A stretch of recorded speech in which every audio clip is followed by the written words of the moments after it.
Mistake number 3, using your credit limit. I know, you're probably thinking, dude, I just got a credit card. I can't even use it?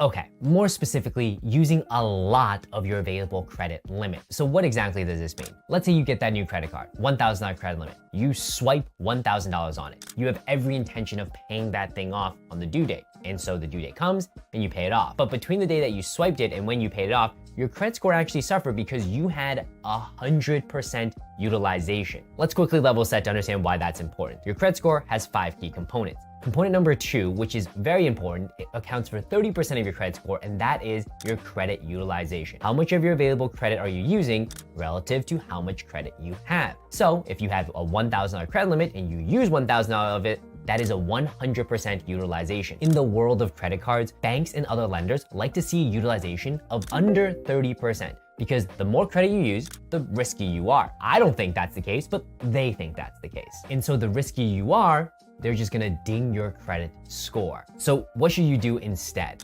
1, be aware of when exactly your statement close date is. I have a full video on it up here I can link, but the TLDR is when you use a credit card, let's say on day 1 you swipe $1,000. Day 28 or 30, your statement cycle closes. But your due date is not for another 20 to 30 days after the statement cycle close date. But the statement cycle close date is the date that the bank is gonna send to the credit bureaus how much of your credit you're using. So even though you're using 100% of it, and even though you have intentions of paying it all off for a period of 20 to 30 days, all the other lenders see is, wow, you're using all of your credit. That is like red alarm flags. That is bad. Ding your credit score. So be cautious of when your statement close date is and try to pay off before that. Point number 2, just because you have a $1,000 credit limit, just because you have a $10,000 credit limit, do not use all of it, because the more you use, the more it's going to hurt your credit score. You're probably also thinking, I just got my first credit card and there's a $200 credit limit.